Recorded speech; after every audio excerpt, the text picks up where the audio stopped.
여러분, 믿음이란 무엇일까요? 오늘 말씀은 풍랑이 있는 갈릴리 바다에서 어려움을 겪고 있었던 제자들을 배경으로 합니다. 그런데 오늘 말씀과 비슷한 본문이 복음서에는 또 나옵니다. 예수께서 배에 타신 채 제자들과 함께 풍랑을 맞았던 마태복음 8장 23절에서 27절까지의 말씀입니다. 이 말씀은 누가복음에도 나오고요. 또 마가복음에도 동일하게 나옵니다. 그런데 오늘 말씀과 이렇게 배경이 비슷해 보이는 이 말씀들은 렘브란트라는 유명한 화가가 그림으로 그린 적이 있습니다. 한번 보여주실까요? 제가 이 그림을 소개해 드리려고 이 말씀을 꺼낸 것인데요. 이 그림을 가만히 보고 있으면 한 가지 좀 의아한 생각을 문득 갖게 됩니다. 왜 렘브란트는 예수님의 능력으로 모든 풍랑이 사라지고 잠잠해진 그때 그 기적의 순간을 그린 것이 아니라 여전히 모든 것이 혼란스럽고 배가 곧 뒤집힐 것 같은 이 때를 그린 것일까요? 복음서에 나오는 말씀이 결국 예수께서 이 갈릴리 바다를 잠재우셨다는 것, 그것을 말하려는 것이라고 한다면 이 말씀에 대한 그림을 그릴 때에 다 잠잠해졌던 그때를 그려야 맞지 않냐라는 것입니다. 예수님을 높여드리고 그분을 찬양한다면 그런 그림을 그려야지 여전히 모든 것이 위험해 보이는 이때를 그린 것은 뭐라고 할까요? 오히려 예수님에 대한 불순한 의도가 있는 것은 아닐까요? 제 상상이 지나치다고 하실지 모르겠지만 여러분들이 화가라면 어떻게 그리실지를 생각해 보시기 바랍니다. 만약에 대통령이나 왕이 자기 업적을 드러내기 위해서 무언가를 그리라고 명령을 했는데 그 업적이 빛나는 부분은 그리지 않고 그 전에 어지러운 상태를 그린다고 한다면 과연 괜찮겠냐라는 것입니다. 제가 이상한 이야기를 드리는 것 같은데 저는 좀 더 깊이 묵상해 볼 때에 렘브란트가 이 그림을 이렇게 그린 것이 오히려 대단히 신앙적이고 또한 새로운 눈을 열게 하는 그런 차원이라고 느껴졌습니다. 이 그림은 복음서가 전하려는 바를 오히려 정확하게 전달하고 있습니다. 폭풍이 몰아치는 상황에도 예수에 대한 신뢰를 놓치지 않는 것이 우리 기독교라는 것입니다. 모든 것이 무너지는 것 같은 그 실망스럽고 절박한 순간에도 평화를 의심하지 않는 것이 기독교입니다. 우리 눈에는 예수가 다르게 보이기 때문입니다. 우리와 똑같이 이 세상을 사셨으며 연약하고 힘없는 육체를 가지신 그 예수가 하나님과 하나이신 분, 하나님의 아들이라는 비밀을 알고 있다는 것입니다. 그는 우리와 똑같이 고난을 받으셨지만 참 평화가 그에게 숨겨져 있다는 것, 그것을 꿰뚫어 보는 것이 바로 기독교입니다. 그래서 렘브란트는 예수께서 초능력적인 일을 행하신 것 그 자체를 강조하려 하지도 않았고 거기에 얽매이지도 않았습니다. 오히려 그는 더 크고 중요한 일에 대해 담대히 눈을 뜨고 그림을 그렸습니다. 폭풍이 치는 위험천만한 상황에 떠 있는 배와 거기에 타고 계신 예수를 그린 것입니다. 즉 고난과 풍파가 있지만 예수를 믿어 의심치 않다는 것입니다. 왜냐하면 안심과 평화가 거기에 바로 예수께 있기 때문입니다. 다시 말해 믿음이란 예수의 초능력에 대한 것이 아닙니다. 믿음이란 초능력이 있든지 없든지 우리의 삶이 실망스럽든지 그렇지 않든지 예수께 평화와 생명이 있음을 날마다 알아차리는 것입니다. 오늘 말씀도 비슷한 차원에서 읽어볼 필요가 있습니다. 일단 오늘 말씀에서 제자들은 대단히 어려운 중에 처해 있었다라고 말할 수 있습니다. 예수께서 갈릴리 바다 건너편으로 가라고 명하셔서 그들은 배를 띄웠는데 바람이 거세게 불어온 것이었습니다. 24절에 배가 이미 육지에서 술이나 떠나서 바람이 거스름으로 물결로 말미암아 고난을 당하더라 라는 말씀이 이때 이들의 모습을 잘 보여줍니다. 이때 제자들의 고난은 밤이 새도록 계속되는 중이었습니다. 25절에 밤 사경에 라는 표현이 나오는데 이것은 새벽 3시부터 6시까지를 가리키는 당시의 시간 표기였습니다. 제자들이 그 전날에 배를 언제 탔는지 마태복음은 정확하게 말하지 않습니다. 하지만 보통은 배를 어두운 밤에 타지 않고 아직 해가 있을 때 탄다라고 했을 때 늦어도 저녁에 배를 탄 걸로 본다면 지금 이 밤 사경에라는 표현은 제자들이 배를 탄 후에 밤새도록 시달렸다는 것을 의미합니다. 로마 사람들은 밤이 시작되는 시간을 저녁 6시부터 봤습니다. 그때부터 3시간 단위로 시간을 쪼개어서 표기했습니다. 밤 1경은 저녁 6시부터 9시까지였고 밤 2경은 그 다음에 3시간, 그리고 나서 또 3시간이 밤 3경이었습니다. 그러니까 오늘 말씀의 배경이 되는 밤 4경은 새벽 3시부터 6시까지를 말하는 것입니다. 그렇다면 이 제자들은 저녁 6시부터 새벽 3시까지, 즉 적어도 9시간 이상을 캄캄하고 요동치는 바다에서 표류하고 있었다는 뜻이 됩니다. 앞은 하나도 보이지 않고 바다는 잠잠할 줄을 모르며 그렇다고 목적지에 잘 도착하지도 못한 채 지금 어디에 있는지도 모른 채 답답하고 위태로운 상황을 계속해서 맞이하는 중이었습니다. 그런데 이러한 때에 예수께서 바다 위로 걸어서 제자들에게 오십니다. 25절에 예수께서 바다 위로 걸어서 제자들에게 오시니 라는 말씀입니다. 여러분, 이때 사람들이 어떻게 반응할 것 같으신가요? 우리들은 신앙적인 이야기에 너무나 익숙하게 젖어 있어서 예수님이 오시면 당연히 다 좋아할 것으로 생각하는데 사실 그렇지 않았습니다. 예수님이 오시자 제자들은 다 놀랄 수밖에 없었습니다. 이 말씀을 다시 보시되 잘 상상해서 보시기 바랍니다. 지금은 말 그대로 위태롭고 또 아주 무서운 상황이었습니다. 풍랑이 너무나 거세서 배는 뒤집어질 것처럼 계속 흔들리고 있었고 간신히 버티는 중이었습니다. 더 나아가 이때는 밤 사경, 아무것도 보이지 않는 가장 어두운 새벽이었고 그것도 9시간 이상을 이렇게 있는 중이었습니다. 이러한 때 이렇게 무섭고 깜깜하기만 한 그때에 바다 위로 불쑥 누군가 걸어서 온다고 한다면 사람들이 환영을 할까요? 아니 누군지 알아는 볼까요? 이러한 때에 누군가 바다 위로 불쑥 걸어서 온다면 까무라칠 수밖에 없습니다. 바다는 고대인들에게 늘 두려움과 공포의 대상이었습니다. 좀 뜬금없는 이야기지만 우리나라처럼 해산물을 좋아하고 잘 먹는 나라가 없는 것 같습니다. 그런데 제가 영국에서 보니까 서양 사람들은 우리처럼 해산물을 좋아하지는 않았습니다. 특히 낙지나 문어, 오징어 또는 장어, 심지어 멸치같이 아주 맛있는 것들에 대해 호불호가 꽤 강했습니다. 뭐라고 할까요? 약간 못생기고 이상한 괴물처럼 보는 듯한 느낌이었습니다. 이해할 수가 없었습니다. 아주 정확하다고 할 수는 없지만 제가 느꼈던 그런 문화적 차이는 아마도 서양 사람들이 바다에 대해 가지고 있는 오랜 생각에서 나오지 않나 싶습니다. 바다는 무서운 곳이고 풍랑이 일면 죽을 수밖에 없는 위험한 곳이라는 생각입니다.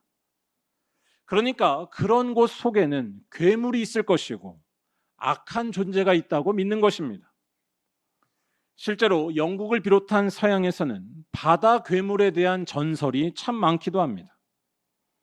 그런데 이런 바다 속에서, 그것도 밤새도록 풍랑이 있는 바다에서 누군가 불쑥 나타나 걸어왔다는 것입니다. 이런 때에 당연히 무서워서 놀랄 수밖에 없다는 것입니다. 더구나 바다를 걸었다는 것이 이들에게는 더 무섭게 다가올 수밖에 없었습니다.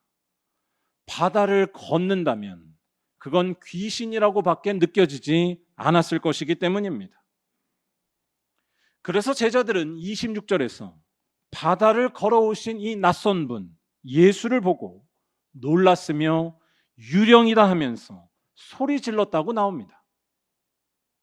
즉 제자들의 이러한 모습과 또 그들의 대답은 지금 이들이 어떤 상황에 있었는지를 우리에게 알려줍니다.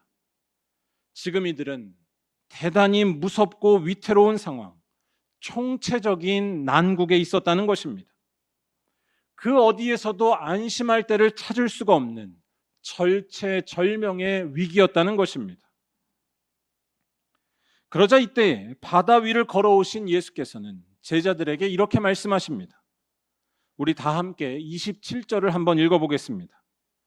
예수께서 즉시 이르시되 안심하라 나니 두려워하지 말라. 아멘. 대단히 신앙적으로 느껴지는 말씀인데요. 여러분 이 말씀이 어떻게 들리시나요? 성경에 너무나 익숙한 우리들은 다시 한번 이 말씀을 듣고서 예수님은 물 위를 걷는 대단한 분이구나. 참 신통하시네 라고 쉽게 생각할지도 모릅니다. 그리고 쉽게 안심하면 된다라고 생각할지도 모릅니다. 위기 속에 나타나신 예수님을 보고 무작정 반가워하는 것입니다. 그런데 여러분, 오늘 말씀의 이야기가 그렇게 전개됐을까요? 오늘 말씀은 그렇게 흘러가지 않았습니다. 오늘 말씀은 전혀 다른 이야기를 우리들에게 전합니다. 예수님의 이 말씀을 들은 베드로는 28절에서 갑자기 엉뚱한 질문을 던집니다. 주여 만일 주님이시거든 나를 명하사 물 위로 오라 하소서. 여러분 이 말씀이 지금 이 상황에 어울린다고 생각하시나요? 베드로의 이 대답과 또 이후에 보이는 그의 행동이 오늘 말씀을 이해하는 데 대단히 중요합니다. 일단 베드로의 이 요청을 사실적으로 생각해 보시기 바랍니다. 밤새도록 풍랑이 그치지 않고 있으며 폭풍우가 한없이 몰아치던 이 밤, 바다를 걸어서 오신 저분이 예수님이라고 한다면 뭐라고 이때에 말해야 자연스러울까요? 지금 이 베드로처럼 저도 걷겠으니 물 위로 오라 하소서 라고 하는 것이 정말 자연스러울까요? 한마디로 베드로의 이 대답은 대단히 부자연스럽고 또 엉뚱합니다. 아마도 이때 예수님이 오신 걸 봤다면 이 정신없는 때에 예수님도 좀 피하시라고 말씀드리는 것이 더 자연스러울지 모릅니다. 이때 예수님도 폭풍과 비에 또 바닷물에 다 젖지 않으셨을까요?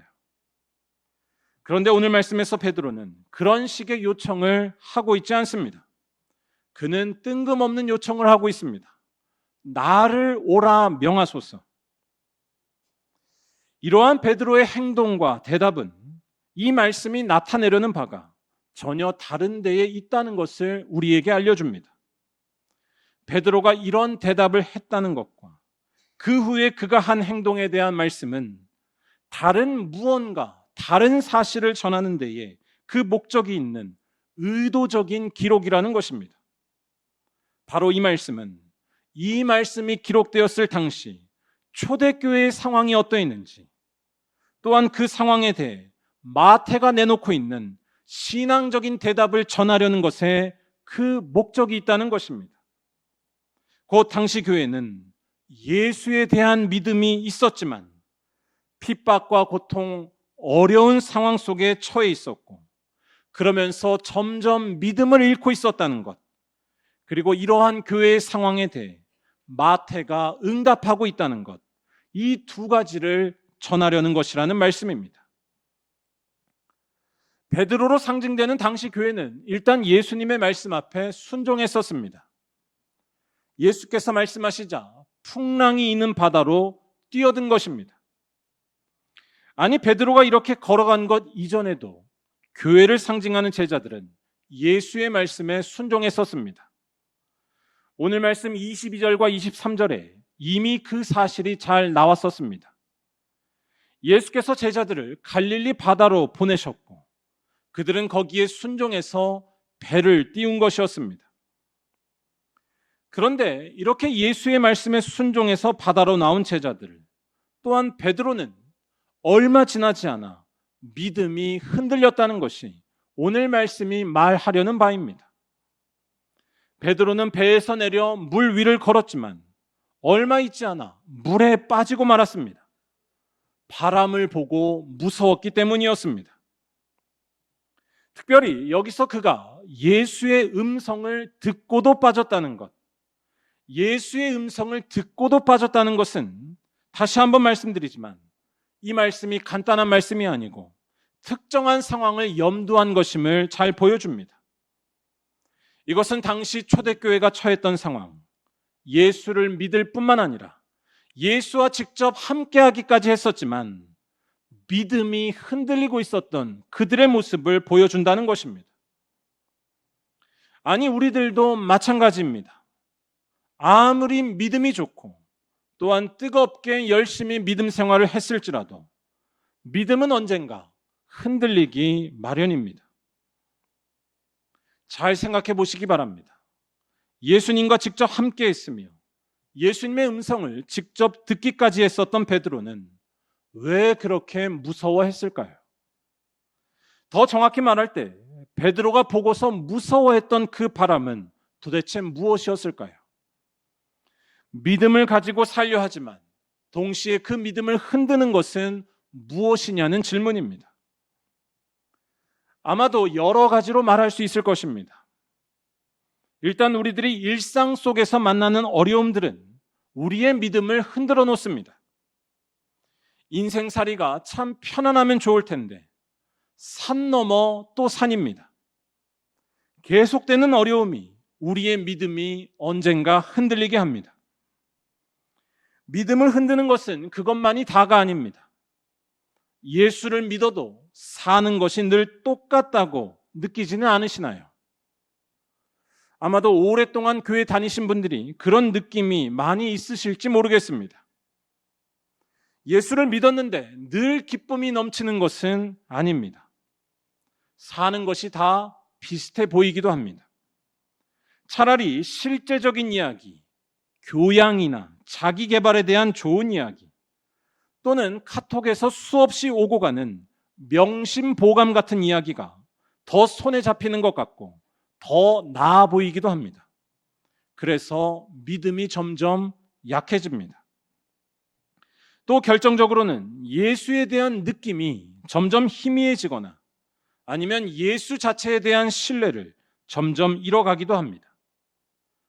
우리가 흔히 잘 말하는 첫사랑을 회복하자 라는 식의 구호가 왜 그렇게 교회 안에서는 유행할까요? 이는 거꾸로 말해 우리의 믿음이 그렇게 단단하거나 튼튼하지 않다는 것을 보여줍니다. 여러분, 이런 사태 앞에서 어떻게 하시겠습니까?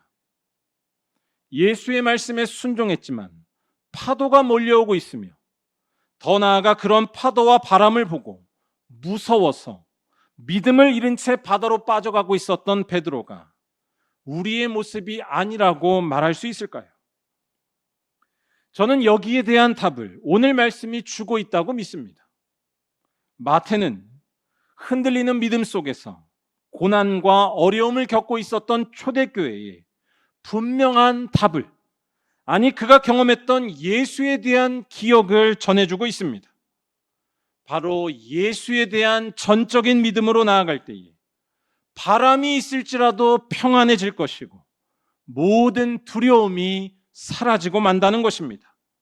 하나님의 구원이 임할 것이라는 말씀입니다. 왜냐하면 예수는 하나님의 아들이시기 때문입니다. 오늘 말씀 30절에서 바람을 보고 무서워서 빠져가던 베드로를 잘 보시기 바랍니다. 그는 소리를 지르면서 주님께 구조를 요청합니다. 그러자 예수께서 그에게 즉시 손을 내밀어 구해주시면서 한 말씀을 하시는데 우리 이 말씀이 나오는 31절과 32절을 다 같이 한번 읽어보도록 하겠습니다.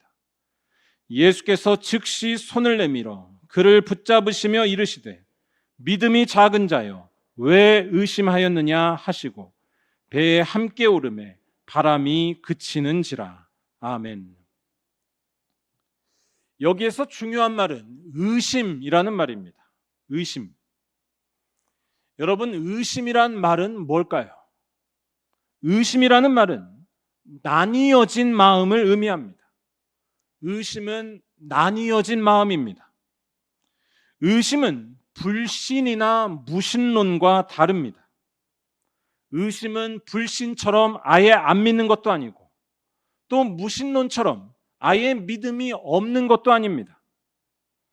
방금 읽은 말씀에서 예수께서 베드로를 향해 믿음이 없는 자야 라고 말씀하지 않으시고 믿음이 작은 자야 라고 하신 것을 잘 보시기 바랍니다. 의심은 믿음도 있다는 것입니다.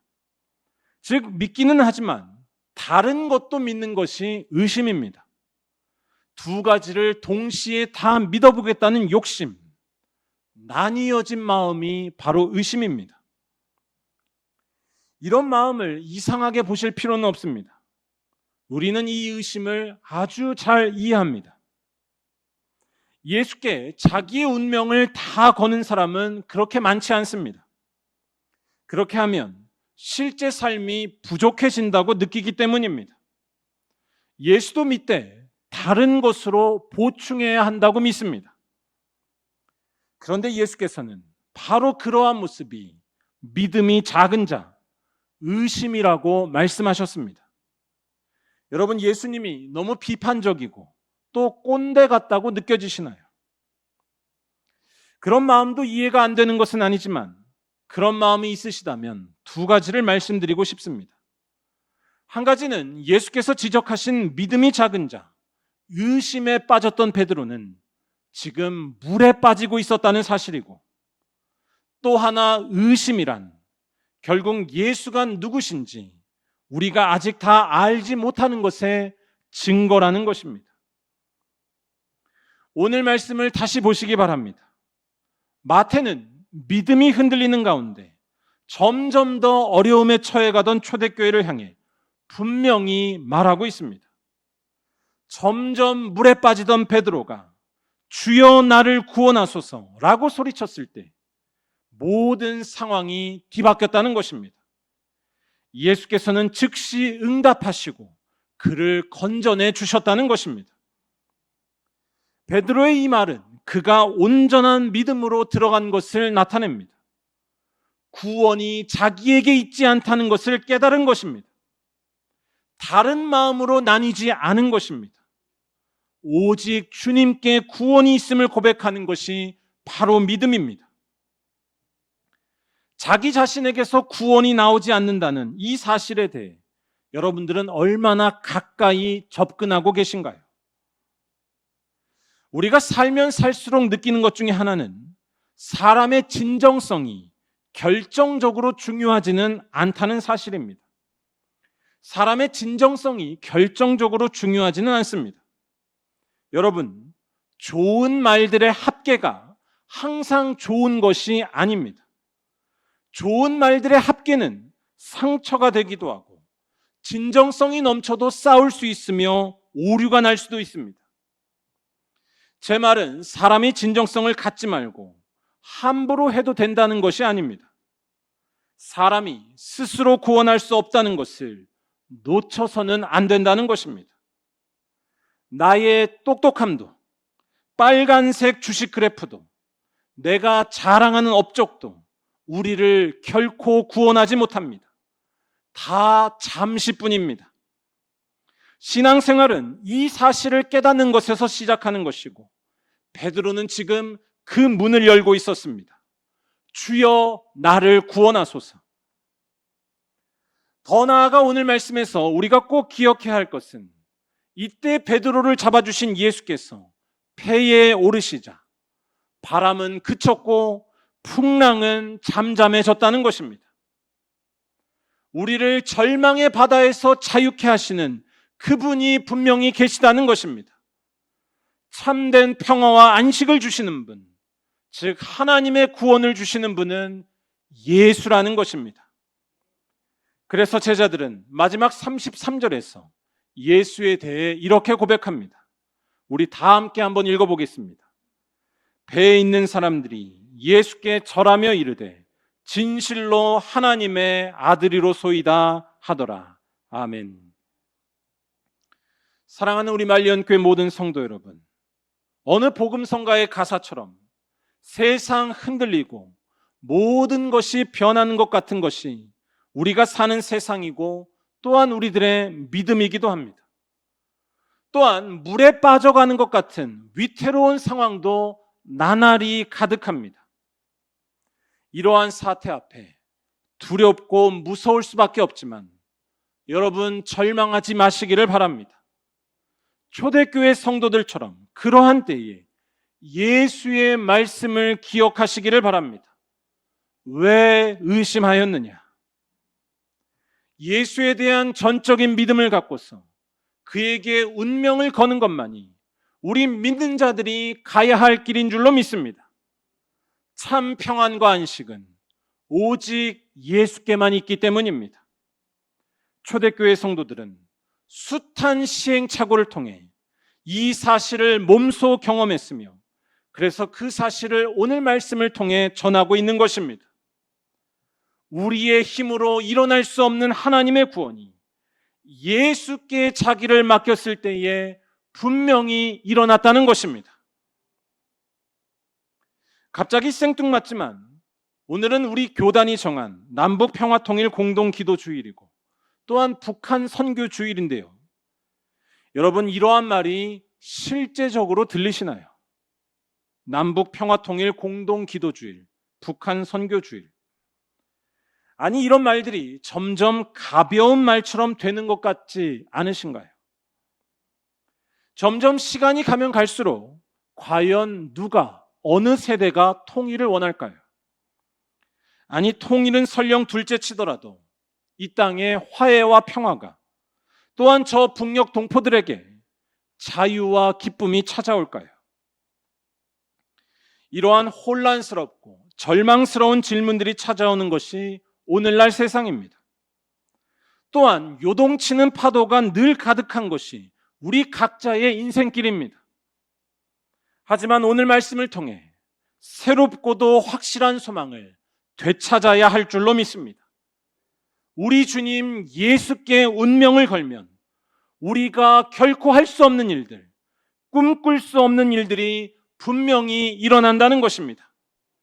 그는 죽으셨지만 3일 만에 부활하신 하나님의 아들이시요 거친 바다도 다스리시고 세상 모든 악을 이미 이겨내신 우리의 하나님이시기 때문입니다. 이 예수께 우리의 생명과 운명을 걸 때에 우리 각자의 삶에는 놀라운 위로와 소망이, 안식과 풍성함이 가득하게 될 줄로 믿습니다. 우리들의 가슴을 꽉 틀어막고 있는 절망의 바다가 잠잠해질 것이며 참된 안식과 기쁨의 바다가 밀려올 줄로 믿습니다. 또한 언제일지 모르지만 우리 민족과 이 땅에도 놀라운 자유와 평화가, 화해의 날이 임하게 될 줄로 믿습니다. 예수께서 함께 오르시면 어떤 바람도 그치고 안전하기 때문입니다. 그렇기 때문에 이 예수를 믿고 따라가는 길, 곧 겸손하게 가난한 이들을 섬기며 날마다 기도하며 원수와 같은 사람도 용서하는 삶을 살아가기를 간절히 소망합니다. 주여 나를 구원하소서. 이 고백을 갖고서 오직 예수께 운명을 걸어야 할 줄로 믿습니다. 특별히 이 나라와 민족을 사랑으로 섬기는 우리 모두가 되기를 간절히 바랍니다. 바라기는 이러한 믿음으로 모든 파도와 바람이 그치는 하나님의 구원을 향해서 전진하시는 말리언교회 모든 성도들이 다 되시기를 주님의 이름으로 간절히 축원합니다.